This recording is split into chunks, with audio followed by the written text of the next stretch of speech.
आदाब। QNS से खबरनामा लेकर मैं अदीना मलिक आपकी खिदमत में हाजिर हूँ। पेश है आज का खबरनामा।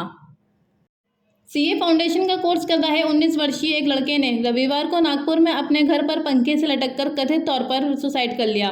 पुलिस अधिकारी ने बताया कि मृतक की पहचान वाघधारा इलाके के लक्ष्मी पार्क निवासी प्रद्युम्ना मयूरेश सनके के रूप में हुई है। रविवार को 2:30 बजे तक वह अपने माता पिता और रिश्तेदारों के साथ घर की सफाई कर रहा था। उसके बाद वह सोने के लिए पहली मंजिल पर अपने कमरे में चला गया। करीब 5:30 बजे उसके परिवार वालों ने तेज आवाज़ सुनकर ऊपर के कमरे में पहुंचे। जब उन्होंने उसके कमरे का दरवाज़ा खटखटाया तो अंदर से कोई आवाज़ सुनाई नहीं दी। MIDC पुलिस स्टेशन के एक अधिकारी ने कहा, रिश्तेदारों को तब दरवाजे के पास एक नोट पड़ा मिला जिसमें कहा गया था, मैं सुसाइड कर रहा हूँ, सामने का दरवाज़ा बंद है और पीछे का दरवाज़ा खुला है। उसके बाद रिश्तेदार और माता पिता पीछे के दरवाजे से कमरे में घुसे और उसकी तलाश की। सीमा सुरक्षा बल के जवानों ने सोमवार की सुबह लाइट मशीन गन से भारी गोलीबारी की, जब अर्निया सेक्टर में इंटरनेशनल बॉर्डर पर एक संदिग्ध ड्रोन की मूवमेंट देखी गई। समाचार एजेंसी को जारी एक बयान में BSF ने कहा कि आज सुबह लगभग 5:30 बजे IB के पास अर्निया सेक्टर में अग्रिम सैनिकों द्वारा आसमान में एक लाल और पीली रोशनी चमकती देखी गई और सैनिक व्यक्तिगत 25 LNG राउंड को उड़ने वाली वस्तु देने में मदद कर रहे थे, यदि वही गेंद ऊंचाई पर लगी और पाकिस्तान की तरफ जीत गई। लद्दाख पुलिस के साथ भारत तिब्बत सीमा पुलिस ने रविवार शाम 17 विलेजर्स को बचाया, जो रुम्बुक विलेज एरिया में बादल फटने के दौरान लापता हो गए थे। ITBP के एक ट्वीट में बताया, brave north west frontier ITBP special response and rescue team हिमवीरों ने लद्दाख राज्य पुलिस को आज 17 विलेजर्स को बचाने में मदद की, जो रुम्बुक विलेज एरिया में बादल फटने की घटना के दौरान लापता थे।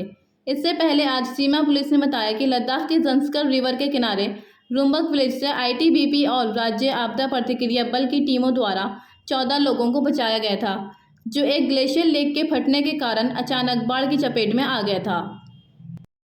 पुंछ जिले के कमसर इलाके में अपने आवास से लापता होने के कुछ दिनों बाद एक नदी के किनारे एक 17 वर्षीय लड़की की लाश मिली। अधिकारियों ने सोमवार को कहा कि लड़की महकबी मोहल्ला कमसर की रहने वाली 21 अगस्त से अपने घर से लापता थी। उनकी लाश विक्रम सिंह यादगार मंगनार के पास एक नदी के किनारे मिली। SHO पुंछ SG सिंह ने लाश मिलने की पुष्टि की और कहा कि 174 CRPC के तहत कार्यवाही शुरू कर दी गई है। सेना के उधमपुर स्थित नॉर्दर्न कमांड के general officer commanding in chief Yogesh Kumar Joshi ने सोमवार को नए भर्ती किए गए मिलिटेंट से संपर्क करते हुए कहा कि जो यंग कार्यवाही शुरू कर दी गई है। सेना के उधमपुर स्थित नॉर्दर्न कमांड के general officer commanding in chief Yogesh Kumar Joshi ने सोमवार को नए भर्ती किए गए मिलिटेंट से संपर्क करते हुए कहा कि जो यंग मिलिटेंट गलतियों को स्वीकार करने और मुख्यधारा में शामिल होने के लिए तैयार है, उनका स्वागत किया जाएगा। कश्मीर के गांदरबल जिले के मानसबल लेक पार्क में एक समारोह को संबोधित करते हुए general officer commanding in chief ने कहा कि सेना आज 23 लड़कों की घर वापसी की 23 एनिवर्सरी मना रही है, जिन्हें हथियार उठाने के लिए मजबूर किया गया था, लेकिन सेना ने उन्हें बचा लिया था। समाचार एजेंसी के अनुसार सेना के अधिकारी ने कहा, आज मुझे खुशी है कि ये 23 लोग अपने परिवार के साथ घर वापस खुशहाल जीवन जी रहे हैं। श्रीनगर पुलिस ने SP हजरत बल श्रीनगर की निगरानी में SDPO हजरत बल SHO सौरा और प्रभारी PP अहमद नगर सौरा श्रीनगर की सहायता से एक महिला को घंटों के भीतर गिरफ्तार कर चोरी का मामला सुलझा लिया है। 60 से 70 लाख रुपए के आइटम की चोरी की बरामदगी की गई है। 3 जंगल स्मगलर्स को घेरने वाले 5 लोगों को जम्मू के कोट भलवाल जेल में स्थानांतरित कर दिया गया। पुलिस सूत्रों ने समाचार एजेंसी को बताया कि कश्मीर के शोपियान जिले से 3 जंगल स्मगलर्स को गिरफ्तार किया है। फॉरेस्ट डिपार्टमेंट की अनुशंसा पर उन पर PSA लगाया गया। पुलिस सूत्रों ने तीनों की पहचान थाड़ियन गांव के गुलाम मोहम्मद भट्ट, शालीदार जरकिन गांव के रियाज पोसवाल और डुनारू केलर के अल्ताफ पोसवाल के रूप में की है। फाइनेंस मिनिस्ट्री ने सेंट्रल गवर्नमेंट और सेंट्रल ऑटोनोमस बॉडी एम्प्लॉयज़ के लिए संशोधित डियरनेस अलाउंस की संशोधित दरों की घोषणा की है, जो 1 जुलाई से प्रभावित 6 सेंट्रल पे कमीशन के अनुसार पूर्व संशोधित वेतनमान ग्रेड वेतन में अपना वेतन प्राप्त कर रहे हैं। फाइनेंस मिनिस्ट्री द्वारा जारी किए गए एक कार्यालय ज्ञापन में डियरनेस अलाउंस की संशोधित दरों की उपरोक्त तिथि में मूल वेतन की मौजूदा 164% से बढ़ाकर 189% कर दिया है। DA में बदलाव 6th पे कमीशन के अनुसार किया गया है। Inspector general of police Vijay Kumar ने बताया कि श्रीनगर जिले के आलोची बाग में सोमवार को एक संक्षिप्त गोलीबारी में 2 मिलिटेंट मारे गए। सूत्रों के अनुसार मुठभेड़ में शीर्ष 2 मिलिटेंट मारे गए हैं जो हाल ही में पुलिस द्वारा जारी किए गए मोस्ट वांटेड सूची में शामिल थे।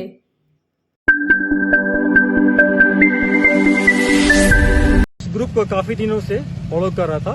जब खबर पुख्ता हो गया तो श्रीनगर पुलिस के 10 सिपाही एसओजी के कोवर्ट में सिविल ड्रेस में गया और उसको चैलेंज दिया। उधर से फायरिंग किया। पुलिस ने जवाबी कार्रवाई दी कि उसमें अब्बास शेख, जो अपने आप को टीआरएफ का टॉप कमांडर चीफ मानता है, एलईटी का कमांडर है, मारा गया। उसका ट्वाइसी साकिब मंजूर, जो बरजुल्ला के सिटी का ही है, वो भी मारा गया है। दोनों टेररिस्ट काफी सिविलियन किलिंग में इन्वॉल्व है। पुलिस वाले किलिंग में, ग्रेनेड थ्रो में और खासकर पॉलिटिकल वर्कर्स किलिंग में इन्वॉल्व है। और जैसा हम सब जानते हैं कि साकिब मंजूर जब से श्रीनगर सिटी में एक्टिव हुआ था लास्ट सितंबर में, तब अपने साथ करीब 5-6 और टेररिस्ट को एक्टिव किया था, जिसमें से 2 मारा गया है। बाकी के पेरेंट्स में अपील करता हूं कि अपने बच्चे को वापस लाइए।